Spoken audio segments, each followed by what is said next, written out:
이 주일 예배를 통해 우리에게 주시는 하나님의 말씀은 디모데후서 3장 13절에서 17절까지의 말씀입니다. 신약성경 345면에 있습니다. 우리 한 절씩 교독하겠습니다. 악한 사람들과 속이는 자들은 더욱 악하여져서 속이기도 하고 속기도 하나니 그러나 너는 배우고 확신하기를 바라. 너는 내가 누구에게서 배운 것을 알며 또 어려서부터 성경을 알았나니 성경은 능히 너로 하여금 그리스도 예수 안에 있는 믿음으로 말미암아 구원에 이르는 지혜가 있게 하느니라. 모든 성경은 하나님의 언어로 된 것은 교훈과 책망과 바르게 하고 의로 교육하기에 같이 있습니다. 이는 하나님의 사람으로 온전하게 하며 모든 선한 일을 행할 능력을 갖추게 하려 함이라. 아멘. 오늘 첫 주일입니다. 기쁘신가요? 네. 아멘. 그 기쁨을 함께 축복으로 나눴으면 좋겠습니다. 우리 앞뒤좌우 이렇게 인사하겠습니다. 샬롬 샬롬. 올 한 해도 복 많이 받으시기 바랍니다. 인사하겠습니다. 네. 한 번 더 인사할 때 이렇게 인사할까요? 배우고 확신한 일에 거합시다. 인사하겠습니다. 아멘. 아멘. 사랑하는 성도 여러분, 하나님이 허락하신 2025년이 시작되었습니다. 여러분은 올 한 해 어떤 목표를 세우셨습니까? 많은 사람들은 새해가 되면 개인의 목표, 가정의 목표, 또 일터의 목표를 세우고 그 목표를 향해 또 열심히 달려갑니다. 여러분, 왜 새해가 되면 우리는 목표를 세울까요? 그것은 그 목표가 자기가 원하는 삶의 기준과 방향이고 또 그 기준과 방향을 향해 열심히 노력할 때에 우리 안에 성취감도 느끼고 성장과 성숙을 경험하면서 행복감이 높아지기 때문에 그렇습니다. 그렇기 때문에 내가 바라는 것이 무엇인지를 고민하면서 이루고자 하는 목표들을 하나하나 세워가고 그 목표들을 향해 열심히 달려가는 것 너무 중요한 일입니다. 그런데 안타까운 것은 나이가 들면 들수록 이러한 삶의 목표를 세우지 않고 그냥 되는 대로 살아가는 경우도 참 많은 것 같습니다. 젊을 때는 열정과 패기로 자신의 인생을 계획하고 또 노력하고 또 그렇게 힘을 다해서 달려가는데 세월이 흐르면 흐를수록 그 목표가 희미해져 가는 것이죠. 또한 그동안 살아오면서 세운 목표를 달성하지 못한 수많은 실패감 때문에 더 이상 목표를 세우지 않는 경우도 있습니다. 그러다 보니 아무런 목표 없이 익숙한 대로 살아가게 되는 것이죠. 여러분, 이런 말이 있습니다. 사람은 목표를 세우지 않으면 자신을 망치는 것이 목표가 된다. 아멘이십니까? 예. 성경 말씀은 아니지만 참 일리 있는 말 같습니다. 그렇습니다, 여러분. 목표는 우리의 삶에 명확한 의미와 방향성을 제공합니다. 인생을 살아가는 데 강력한 동기부여도 제공하지요. 인생의 성장과 발전을 촉진시키고 자아실현과 깊은 연관이 되어 있습니다. 그렇기 때문에 우리는 바른 목표를 세우고 그 목표를 향해 열심히 전진하는 것 너무너무 중요합니다. 그렇다면 여러분, 예수를 믿는 우리 그리스도인들은 어떤 목표를 세워야 할까요? 세상에서의 성공과 만족을 위한 목표를 세워야 합니까? 아니면 당장의 삶의 질을 높이기 위한 목표를 세워야 할까요? 물론 이러한 것들도 세워야 됩니다. 왜냐하면 우리는요, 세상에서 성공해야만 하는 사람이기 때문에 그렇습니다. 우리는 세상에서 성공하고 행복해야 됩니다. 그것을 통해서 하나님께 영광 올려드리는 삶을 살아야 합니다. 그래서 저는 여러분에게 축복합니다. 여러분 세상에서 성공하시기를 축복합니다. 여러분 세상에 살면서 행복하시길 축복합니다. 그 세상의 어떤 이들보다 예수 믿는 자가 더 행복하고 더 만족하고 더 성공하는 인생을 살아야 될 줄 믿습니다. 그러나 그러한 세상적인 기준과 세상이 말하는 방향성에만 우리의 목표를 세운다면 그것은 전혀 하나님의 뜻과 맞지 않다라는 것이죠. 여러분 기억하십시오. 우리는 영적인 존재입니다. 또한 우리는 세상과 구별된 하나님의 자녀입니다. 하나님의 거룩한 백성이고 우리 안에 예수 그리스도가 거하시기 때문에 우리는 교회입니다. 아멘이십니까? 그러므로 우리는 세상의 기준과 방향에 편승하여 우리의 만족과 성공과 행복을 위한 목표가 아니라 하나님의 백성답게 영적인 만족과 성장, 성숙을 향해 나아가고 예수 그리스도를 닮아가는 그런 목표를 세워야 하는 것입니다. 여러분, 오늘 본문 말씀을 기록한 사도 바울은 하나님의 백성으로서 바른 목표를 세우는 이 중요성을 너무나 잘 알고 있었습니다. 그래서 자신의 영적인 아들이요 또 믿음의 제자인 디모데에게 인생을 마무리하기 전에 마지막 유언과 같은 심정으로 이렇게 명령을 합니다. 오늘 본문 14절 말씀인데요. 화면을 보시면서 같이 한번 읽겠습니다. 시작! 그러나 너는 배우고 확신한 일에 거하라. 사도 바울은 자신이 사랑하는 디모데에게 예수의 제자로 살아갈 때 어떠한 목표로 살아가야 되는지 세 가지로 정리해서 말합니다. 그 세 가지가 무엇입니까? 배우라, 확신하라, 그리고 거하라. 세 가지입니다. 여러분, 디모데후서는 사도 바울이 그 생을 마감하기 전에 마지막에 쓴 편지거든요. 여러분, 에베소 교회를 담임하는 디모데에게 격려의 말도 해주고 싶고 또 다른 조언의 말도 해주고 싶었을 겁니다.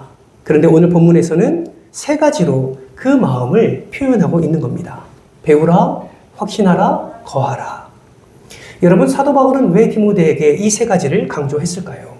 그 이유는요, 디모데가 살아가는 그 시대가 너무나 악한 시대였기 때문에 그렇습니다. 얼마나 악할까요? 오늘 보면 13절 말씀 같이 한번 읽겠습니다. 시작! 악한 사람들과 속이는 자들은 더욱 악하여져서 속이기도 하고 속기도 하나니. 아멘. 이 말씀이 디모데가 처하고 있는 그 시대적 배경을 한마디로 묘사해 주고 있습니다. 그 시대는 악한 사람들과 속이는 사람들이 득세하는 시대였습니다. 악한 자는 더욱 악해지고 속이는 자는 더욱 속이는 일들이 비일비재하게 일어나는 시대였던 것이죠. 사도 바울은 성령의 감동하심에 붙들려 이 편지를 쓰면서 그 시대의 모습을 통하여 이 땅의 마지막의 모습, 즉 종말론적인 특징을 그 시대를 비하여 그렇게 선포하고 있는 것입니다. 디모데후서 3장 2절 말씀도 보세요. 사람들이 자기를 사랑하며 돈을 사랑하며 자랑하며 교만하며 비방하며 부모를 거역하며 감사하지 아니하며 거룩하지 아니하며. 여러분, 이것이 바로 종말론적 시대의 특징이기도 합니다.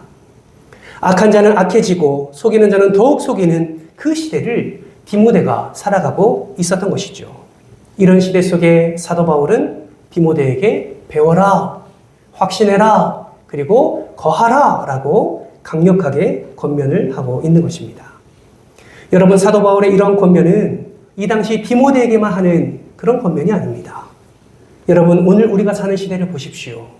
지금 성경에 말한 이 종말론적 시대적 특징이 하나도 빗나가는 것이 있습니까? 그렇지 않습니다. 오늘 우리가 사는 시대를 봐도 악한 자들은 더욱 악해져 가고 속이는 자들은 더욱 속이고 있습니다. 자기를 사랑하며 돈을 사랑하며 부모를 거역하는 일들이 얼마나 많이 일어나고 있는지 모릅니다. 따라서 성령의 감동으로 디모데에게 선포하는 이 사도 바울의 메시지는 성령 하나님이 저와 여러분에게 허락하시는 강력한 하나님의 말씀이라는 사실을 우리는 반드시 기억해야 합니다. 그렇다면 여러분, 2025년 첫 발걸음을 내딛는 우리에게 우리는 어떤 목표로 올 한 해를 살아가야 하겠습니까? 사도 바울의 세 가지 이 권면을 통하여 우리가 함께 목표를 세워가 보면 좋겠습니다. 첫 번째는 무엇이냐? 따라해서 해봅시다. 배워라. 더 크게 배워라. 네, 그렇습니다. 우리는 배우는 데 힘써야 합니다. 여러분, 무엇을 배워야 합니까? 오늘 보면 15절 상반절 말씀을 보세요. 사도 바울은 이렇게 말합니다. 또 어려서부터 무엇을 알았나니? 성경을 알았나니. 여러분, 우리가 배워야 하는 것은 세상 지식이 아닙니다. 돈을 잘 벌기 위해서 주식과 가상화폐, 투자 방법을 배우는 것이 아니에요. 미래를 잘 살기 위해서 인공지능 활용 능력을 배우는 것이 아닙니다. 사도 바울은 그러한 것들이 아니라 성경을 배워라 라고 지금 말하고 있는 것입니다. 여러분, 디모데가 누구입니까? 에베소 교회를 목회하는 자예요. 지금으로 말하면 목사입니다. 여러분, 목회자가 모든 말씀을 다 알 수는 없지만 성경을 가르치고 목회를 하고 목양을 하는 그 모든 사역 가운데 당연히 성경 말씀을 알아야 그것을 가르치고 목양할 수 있지 않겠습니까? 디모데는 어쩌면 항상 말씀을 붙잡고 있는 자인지도 모릅니다. 그런데 그런 디모데에게 지금 무엇을 강조하는 거예요? 성경을 배우라고 강조하고 있는 것입니다. 도대체 사도 바울은 목회를 하는 디모데에게 왜 성경을 배울 것을 강조하고 있을까요? 그 근거가 오늘 본문 15절 하반절에 나옵니다. 우리 화면을 보면서 같이 한번 읽어볼까요? 시작! 성경은 능히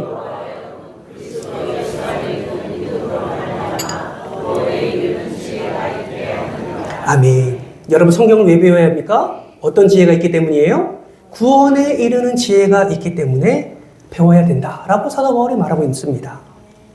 여러분 오늘날 한국교회의 위기를 말할 때 빠지지 않는 비판의 목소리가 있습니다. 그것이 무엇이냐면 교회 안에 기도가 사라졌다라는 거예요.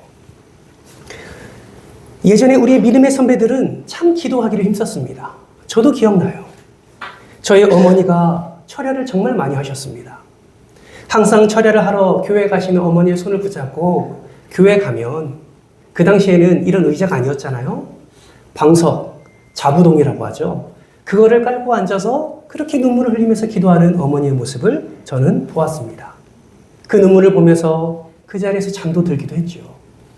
여러분 나무 뿌리 뽑을 때까지 하나님께 간절히 기도했던 시대가 우리 믿음의 선배들 아닙니까? 그 간절함과 그 사모함으로 기도하는 자들이었습니다. 그런데 요즘 그런 기도가 사라졌다라는 것이죠. 그래서 혹자는 이렇게 말합니다. 교회의 성도가 줄어드는 이 위기보다 교회 안에 기도가 사라지는 위기가 더 크다고 말을 하고 있습니다. 또 하나의 비판이 무엇입니까? 교회에서 복음이 사라지고 있다는 것이죠. 설교 시간에 복음이 선포되는 것이 아니라 목회자의 자신의 주장을 선포하며 자신의 주장을 근거로 하나님의 말씀을 제시하는 일들이 더 많아지고 있다는 비판을 하고 있는 것입니다. 여러분 왜 사도 바울이 목회를 하는 디모데에게 성경을 배우라고 말합니까? 성경을 알면 알수록 예수 그리스도가 이 땅에 오신 목적을 분명히 알게 되고 그 구원에 이르는 지혜를 깨달을 수 있기 때문에 그렇습니다. 강단에서 목회와 목양하는 가운데 다른 말을 하는 것이 아니라 그 복음과 구원을 증거할 수 있기 때문에 성경을 배우라고 말씀하고 있는 것이죠. 여러분 이것은 예수를 믿는 저와 여러분에게 그대로 적용되는 말씀입니다.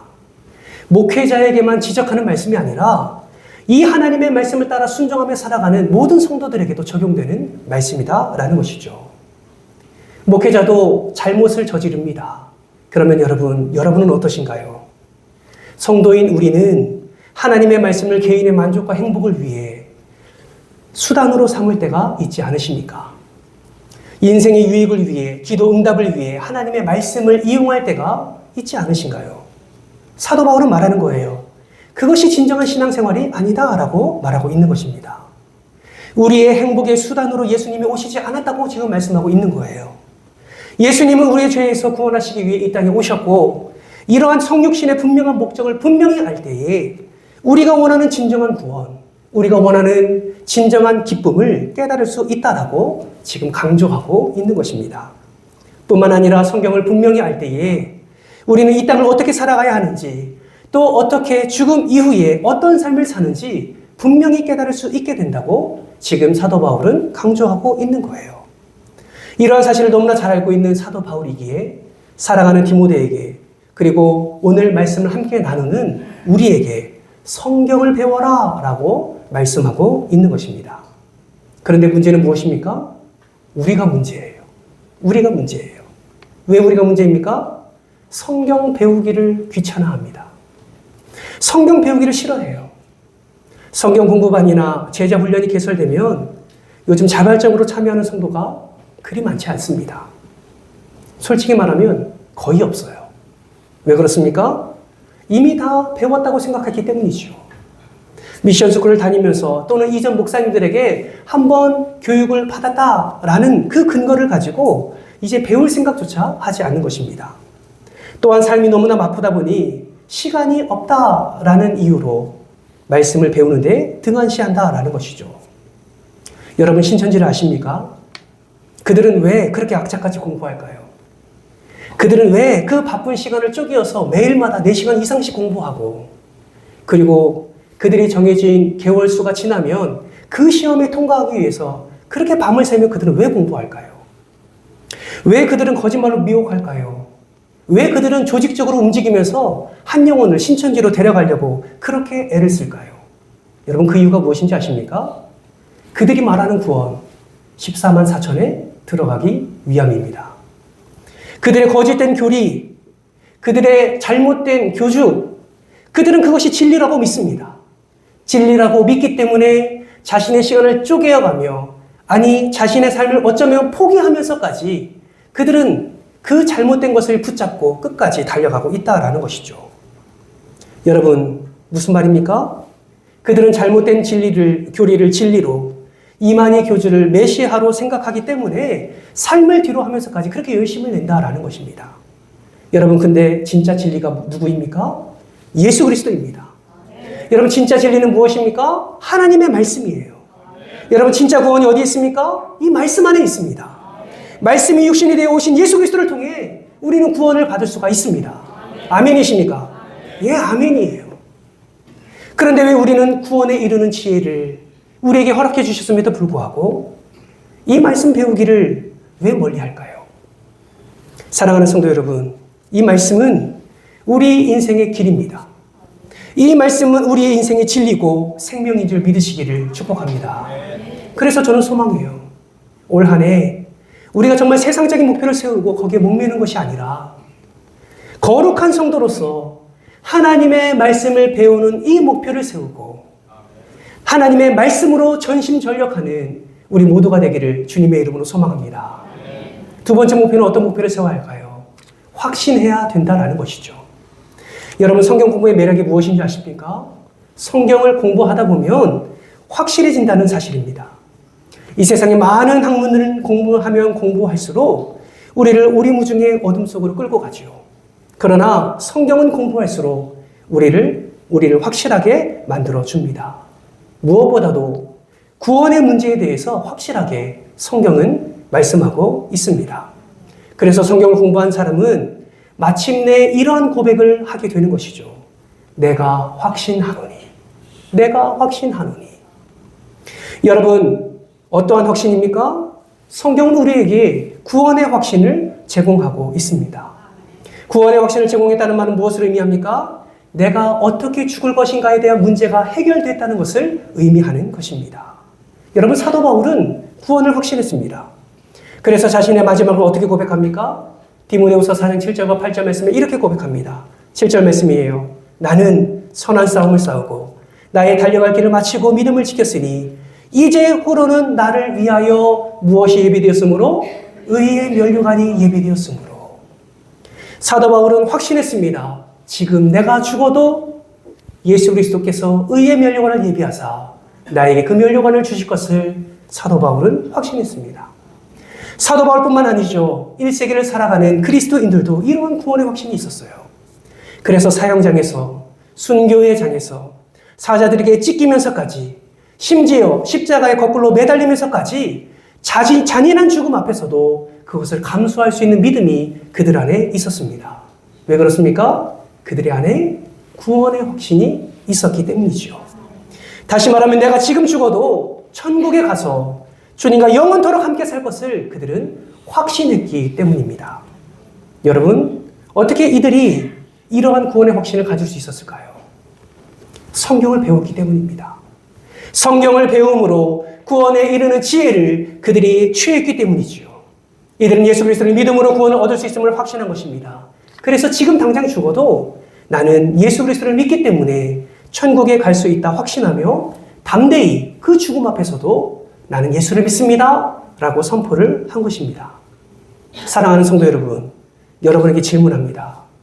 여러분은 구원의 확신이 있으십니까? 지금 당장 죽어도 지옥이 아니라 천국에 갈 수 있으십니까? 지금 당장 죽어도 예수님 품 안에 안겨 영원토록 살 수 있는 믿음이 여러분 안에 있으십니까? 네, 저는 소망이에요. 이런 아멘 소리가 이러한 질문 앞에 더 크게 화답되기를 소망합니다. 그런데 가끔 신방을 하다 보면 이런 질문에 머뭇하시는 분들이 계십니다. 심지어 오랫동안 신앙생활을 해왔던 수많은 주의 자녀들이 이 질문 앞에 믿음이 흔들리는 것을 바라보게 됩니다. 내가 지은 죄가 많아서 저는 못 갈 것 같습니다. 하나님의 말씀대로 살지 못해서 저는 천국 못 갈 것 같습니다. 저는 예배도 잘 안 드리고요. 예배 드릴 때도 맨날 졸기만 해서 천국에 못 갈 것 같습니다. 여러분 정말 그렇게 생각하십니까? 여러분 이러한 답변들이 지금 어디에 근거를 두고 하는 답변인 줄 여러분 알고 계세요? 지금 말씀드린 이러한 답변들은 믿음의 근거를 둔 답변이 아니라 여러분의 행위의 근거를 둔 답변입니다. 여러분 구원은 행위로 가는 것이 아닙니다. 우리의 행함으로 구원을 얻을 수가 없어요. 구원은 예수 그리스도를 믿음으로 가는 것입니다. 그래서 에베소서 2장 8절에서 9절 말씀은 이렇게 말씀합니다. 너희는 그 은혜에 의하여 믿음으로 말미암아 구원을 받았으니 이것은 너희에게서 난 것이요 하나님의 선물이라. 9절 같이 있습니다. 시작.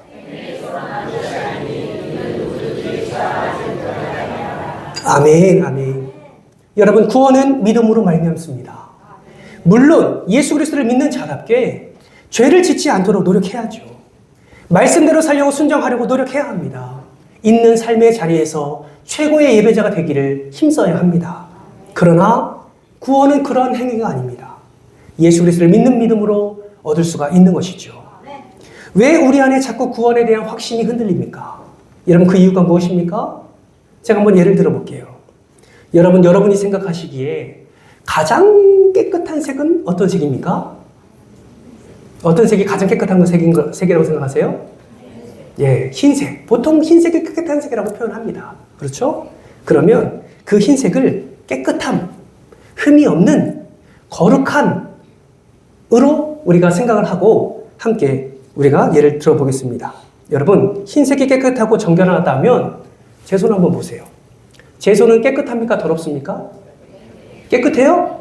아니, 흰색이 깨끗함이라니까요. 흰색이 깨끗함이고 거룩함이고 정결함이에요. 제 손은 깨끗합니까? 더럽습니까? 아유, 발음이 너무 좋으세요. 더럽습니다. 그쵸? 더러워요. 그 이유가 뭐예요? 하얀색이 아니에요. 하얀색이 아닙니다. 제가 깨끗해지고 싶어서 목욕탕을 갑니다. 그리고 때밀이로 팍팍 밀어요. 때가 엄청 많이 나옵니다. 깨끗하게 비누로 씻습니다. 샤워까지 다 하고 나왔습니다. 제 손은 깨끗합니까? 더럽습니까? 헷갈리십니까? 흰색이 깨끗함이라니까요. 흰색이 정결함이에요. 아무리 깨끗하게 씻고 나왔습니다. 제 손이 깨끗합니까? 더럽습니까? 더러워요. 그렇죠? 왜 그렇습니까? 흰색이 아니거든요. 무엇을 의미합니까? 여러분, 인간의 죄는 인간의 어떤 행위로 깨끗해질 수가 없다라는 거예요. 그렇게 해결할 수가 없습니다. 죄의 문제를 해결할 수가 없어요. 그래서 하나님께서 그 죄의 문제를 해결하시기 위해서 누구를 보내셨어요? 예수님을 보내셨다고요. 그 예수님을 보내셔서 십자가에 못 박혀 죽으심으로 말미암아 우리에게 의로움을 선물로 주셨습니다. 여러분 기억하십니까? 지난번 제사에 대해서 설명할 때 가장 중요한 것이 뭐라고 제가 설명드렸나요? 전가라고 설명을 드렸어요. 전가가 무엇입니까? 내 것을 전달하는 것이죠. 여러분 왜 짐승을 잡습니까? 왜 짐승을 제물로 잡아서 죽입니까? 왜 깨끗한 짐승이 필요합니까? 왜 흠이 있는 짐승을 가져가면 안 됩니까? 내가 안수할 때 내 죄가 그 짐승에게 전가되고 그 짐승의 깨끗함이 나에게 전가되어서 나는 죽음을 면하고 그 죄에 있는 짐승이 죽는 거예요. 그것이 구약의 제사입니다. 여러분 예수님은 이 땅에 화목제물로 오셨습니다. 아멘이십니까? 그럼 내 죄가 어떻게 예수님께 전가됩니까? 믿음으로 전가되는 것이죠. 내가 예수를 믿을 때 내 죄가 예수께 전가가 되는 거예요. 그것으로 끝입니까? 아니죠. 예수님의 의가 우리에게 전가가 되는 거예요. 예수님의 거룩함이 우리에게 전가되는 겁니다. 예수님의 깨끗함이 우리에게 전가되는 거예요. 그래서 우리는 사망에서 벗어날 수 있는 거예요. 예수님이 우리의 죄로 말미암아 십자가 못 박혀 죽으시는 거예요. 그것을 성경은 뭐라고 말합니까? 구원이라고 말하죠. 성경은요, 그것을 이렇게 표현합니다. 의의 옷을 입었다라고 표현을 해요. 그러면 한번 의의 옷을 입어보죠. 제가 흰색을 준비했습니다. 제 손이 깨끗해 더러워요? 더럽다고요. 누굴 보내셨다고요? 예수님을 보내셨다고요. 예수님 십자가에 못 박혀 죽으셨습니다. 그래서 우리에게 뭘 전가해 주셨다고요? 의로움을 전가해 주셨다고요. 깨끗함을 전가해 주셨다고요. 그래서 예수를 믿는 자는 의의 옷을 입었습니다. 제가 입혀볼게요. 제 얼굴, 제 이 손 보지 말고 요것만 보세요. 자, 깨끗합니까? 더럽습니까? 정결합니까? 불결합니까? 불결하죠? 제 말도 떨리네요. 거룩합니까? 부정합니까? 왜요? 그 근거가 무엇입니까? 의의 옷을 입었기 때문이지요. 여러분 질문합니다. 이 상태면 내가 지금 죽어도 천국에 갈 수 있습니까? 없습니까? 갈 수 있지요. 왜요? 의의 옷을 입혀주셨잖아요. 하나님이 심판대 앞에서 너 일로 와. 의의 옷을 뒤집어 까가지고 너 죄 이만큼 지었지? 이렇게 말씀하지 않으신다고요. 우리에게 의의 옷을 입혀주셨기 때문에 이 의로 말미암아 우리는 천국에 갈 수 있다고요. 누구를 통해서 이걸 주셨다고요? 예수님을 통해서 주셨다고요. 그런데 우리는 지금 죽어도 천국 갈 수 있습니까? 라는 질문에 우리는 무엇을 보는지 아세요? 믿음으로 허락해 주신 이 의로움을 보는 게 아니라 이걸 자꾸 들어요. 왜 내 속에 있는 나의 죄를 바라봅니다. 그러니 내가 천국 갈 수 있어요? 없어요? 없다고 생각하는 거예요. 구원의 확신이 없는 겁니다. 여러분, 이미 믿는 자에게 구원이 임했습니다. 아멘이십니까? 그럼 내가 죄가 있는데요? 있지요. 있음에도 불구하고 우리를 의롭게 하셨다니까요. 그 하나님의 놀라운 은혜로 말미암아 우리는 천국 백성이 되었다라는 것입니다. 여러분, 그러면 의의 옷을 입었으니까 막 살아도 됩니까? 그렇지 않다라는 거예요. 의의 옷을 입었기 때문에 의로운 자답게 살아가야 된다는 거예요. 그럼 어떻게 살아가야 됩니까? 그러니까 성경을 배우자고요. 그래서 하나하나 알아가자고요. 그 구원에 이르는 지혜 우리도 이뤄보자고요.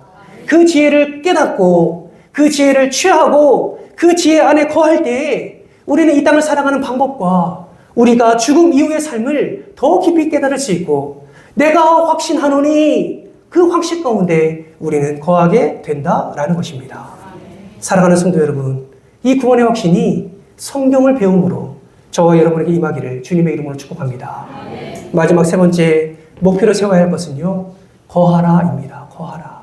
따라합니다. 거하라. 거하라. 여러분, 거하라는 것은 무엇을 의미할까요? 그것은 배우고 확신한 일에 계속 머물러라 라는 의미가 있습니다. 다시 말하면 말씀을 삶에 적용해라 라는 것이죠. 여러분, 성경 공부의 올바른 목표가 무엇입니까? 그것은 우리의 삶의 적용을 위해서 성경을 공부해야 한다라는 거예요. 오늘날 현대교육에 가장 커다란 문제가 있다면 현대교육이 단순한 지식 전달에만 머물러 있기 때문입니다. 목표 없는 교육 지식은 축적되지만 무엇을 위해 이 교육을 받고 있는가를 모르면 현대교육의 그 놀라운 비극이 삶 속에서 일어나게 되는 것이죠. 여러분, 우리는 무엇을 위해서 성경을 공부해야 됩니까? 이 성경의 말씀이 내 삶을 변화시킬 수 있는가에 대한 초점을 맞추고 우리는 성경을 읽고 성경을 우리는 배워야 하는 것입니다. 만약 그렇지 않으면 우리는 성경의 핵심을 놓칠 수가 있는 것입니다. 그래서 성경을 공부하실 때마다 때로는 성경을 읽을 때마다 이 말씀이, 이 본문이 오늘 내 삶에 어떻게 적용될 수 있는가를 반드시 생각하면서 그 말씀을 읽고 배워야 한다는 것이죠. 어떤 사람은 모세가 홍해 바다를 과연 건넜는가? 이러한 질문에 사로잡힌 자가 있었습니다. 그것이 과학적으로 증명할 수 있는가? 어떻게 가능한가? 아무리 생각하고 자료를 찾아봐도 그것은 가능하지 않다라는 결론에 이르게 됩니다. 그러다가 이렇게 생각하는 자는 나중에 어떠한 주장을 하게 되는지 아십니까? 그 홍해 바다는 진짜 바다가 아니라 그것은 사실 갈대밭인데 갈대밭에 물이 차 있을 때 건너가는 것을 과장해서 홍해 바다를 건너갔다라고 말하는 것이다라고 주장하는 사람도 있습니다. 여러분, 성경을 읽는 가장 중요한 태도, 성경을 배우는 가장 중요한 태도는 이 홍해 바다를 건너는 것이 어떻게 과학적으로 가능한가라는 질문이 아니라 이렇게 바다를 갈라서 생명을 건져주시는 하나님의 그 놀라운 은혜가 오늘 내 삶에 어떻게 적용될 수 있는가를 생각하면서 읽고 우리는 배워야 한다라는 것이죠. 물로 포도주를 변하게 하시는 것, 어떻게 이게 화학적으로 가능한가? 라고 생각하는 것이 아니라 물로 포도주를 변화시킬 수 있는 그 놀라운 능력, 그 질적 변화가 예수님이 내 삶 가운데 오시고 나를 간섭할 때 내 삶에 어떤 유형의 질적 변화가 일어날 수 있는가를 생각하면서 말씀을 읽고 배워야 한다라는 것입니다. 사랑하는 성도 여러분, 여러분은 무엇을 위해 말씀을 읽으십니까? 지금 이 시간 하나님의 말씀을 듣습니다. 여러분 무엇을 위해 하나님의 말씀을 들으시나요? 무엇을 위해 여러분 말씀을 묵상하십니까? 사랑하는 성도 여러분, 성경은 단순한 과학적 비판의 자료로 읽는 것이 아닙니다. 이 성경은 두 가지 물음을 가지고 우리는 접근해야 됩니다. 하나는 어떻게 살 것인가? 다른 하나는 어떻게 죽을 것인가? 하는 질문을 가지고 이 성경의 깊이를 우리는 깨달아야 한다라는 것이죠. 사랑하는 성도 여러분, 이 성경이야말로 우리가 살아가는 삶의 방법과 우리의 인생의 마지막까지 모든 구원에 이르는 지혜를 허락해주는 말씀임을 믿으시기를 주님의 이름으로 축복합니다. 그렇다면 여러분 질문합니다. 여러분 지금까지 여러분 이 성경, 이 하나님의 말씀을 정말 진지하게, 정말 마음을 다해서 우리 읽어보신 적이 있으십니까? 정말 말씀을 배우고 묵상할 때 여러분의 삶의 적용과 여러분의 삶의 모든 문제의 해결을 여러분 말씀을 통해서 공급받으셨습니까? 저는 소망합니다. 우리 교회 모든 성도님들이 올 한 해 이 정말 말씀의 능력을 깊이 체험하기를 주님의 이름으로 축복합니다. 말씀을 배우고 말씀을 확신하며 말씀에 거하는 삶을 통하여서 하나님께 영광 올려드리는 그런 예배자 되시기를 주님의 이름으로 축복합니다. 그래서 배우고 확신한 일에 거하라. 2025년 이 표어를 붙잡고 우리가 함께 나아가려고 합니다. 그래서 내일부터 우리가 특별하게 시간을 정해서 성경을 통독하고 함께 기도하려고 하는 거예요. 여러분, 하나님의 말씀은 능력입니다. 이 말씀을 붙잡는 자에게 그 능력이 임하게 될 줄 믿습니다. 우리는 세상의 그 어떠한 삶의 목표보다 예수 그리스도를 믿는 목표로서 오늘 우리가 함께 나눈 이 세 가지 목표를 가지고 2025년을 함께 나아가야 합니다. 여러분 말씀을 배우는데 힘쓰시기를 주님의 이름으로 축복합니다. 이제 교회가 또 우리 당회에서 또 결정한 것들을 하나하나 또 세워가며 또 배울 수 있는, 성경을 알 수 있는 여러 가지 제자 훈련과 여러 가지 커리큘럼을 함께 제시하며 함께 여러분과 함께 말씀의 은혜 속으로 나아가려 합니다. 여러분 교회가 나아가려는 방향에 여러분 자원함으로 그 성경을 배우는 일에 힘을 쓰시기를 주님의 이름으로 축복합니다. 정말 그렇게 배움에 힘을 쓸 때에 우리의 삶 속에서 역사하신 하나님의 놀라운 능력뿐만 아니라 그 구원의 은혜, 그 구원의 기쁨, 삶에서 역전하게 하시는 하나님의 놀라운 역사를 우리가 충만히 누리게 될 줄 믿습니다. 이 목표를 향해 우리가 같은 마음을 품고 같은 방향으로 우리가 함께 한 마음으로 나아가기를 주님의 이름으로 축복합니다. 그럴 때 우리 교회와 여러분 삶과 가정이 하나님의 말씀의 은혜가 채워져서 하나님의 놀라운 성장과 성숙과 부흥의 은혜를 경험하게 될 줄 믿습니다. 누가 이 일에 동참하시겠습니까? 한 분도 빠짐없이 이 배움에 함께 나아가 하나님이 예배하신 놀라운 은혜를 충만히 누리는 복된 여러분 되시기를 주님의 이름으로 축원합니다. 이 시간 함께 말씀을 기억하면서 기도의 자리로 나아가겠습니다. 우리는 말합니다. 말씀이 진리지요. 말씀이 생명이지요. 말씀이 길입니다. 말씀 너무 중요합니다. 그러나 우리의 삶의 모습들을 바라볼 때 전혀 말씀이 보이지 않습니다. 전혀 말씀을 붙잡지 않습니다. 전혀 말씀을 배우려 하지 않습니다. 사랑하는 성도 여러분, 도대체 우리가 무슨 목표를 세우고 나아가야 하나님께 영광이 될까요? 이 시간 기도하실 때 올 한 해만큼은 그 어느 때보다도 하나님의 말씀에 집중하게 하여 주옵소서. 하나님의 말씀 배우는 일에 힘을 다하게 하여 주옵소서. 어떠한 바쁨과 어떠한 분주함과 어떠한 삶의 어려움이 있다 할지라도 하나님의 말씀을 붙잡는 이 일에 전심전력하게 하여 주옵소서. 내가 바르게 목표를 세우게 하여 주옵소서. 말씀을 배우는 목표를 바르게 세우게 하시고 확신하기 위하여 내가 어떻게 살아가야 될지 주님께서 주시는 지혜를 가지고 목표를 세우게 하여 주옵소서. 같은 마음으로 기도하지 않으시겠습니까? 주의 어머니 찍고 동성으로 기도하며 나갑니다. 하나님 감사합니다. 여전히 강조해도 지나침이 없는 이 말씀의 중요성. 그러나 어느 순간 이 말씀이 우리의 삶의 후순위로 밀려나고 있음을 보게 됩니다. 하나님, 말씀을 알아야 예수를 알고 예수를 알아야 더 예수 안에 거할 수 있는데 우리는 그리스도인이라 말하면서 여전히 세상에 그 어떠함을 붙잡고 살아가고 있지는 않습니까? 하나님, 올 한 해 말씀을 붙잡는 한 해가 되게 하여 주옵소서. 배우고 확신한 일에 거하는 그런 한 해가 되게 하여 주옵소서. 그래서 2024년보다 갑절의 은혜를 경험하게 하시고 역전하시고 회복하시고 치유하시고 놀랍게 부어주시는 하나님의 놀라운 은혜를 충만히 누리는 복된 한 해 되게 하여 주옵소서. 하나님, 누가 말씀이 필요합니까? 친히 찾아가 주셔서 말씀으로 임하여 주시고 모든 삶의 가정의 자녀들의 인생 가운데 하나님의 놀라운 은혜로 함께하여 주시옵소서. 감사를 드리오며 사랑이 많으신 예수님의 이름으로 기도드리옵나이다. 아멘. 지금은 우리 주 예수 그리스도의 은혜와 하나님 아버지의 그 크신 사랑과 성령 하나님의 감화 감동 내주 교통하심의 은혜가 성경 하나님의 말씀을 배우고 확신하며 그 말씀을 삶에 잘 적용하여 날마다 구원의 은혜, 구원의 기쁨, 구원의 역사를 충만히 누리기로 소망하는 모든 성도들 머리머리 위에 이들의 가정과 이들의 자녀들의 삶 위에 우리 은총교회 위에 이제로부터 영원토록 함께 있을지어다. 아멘.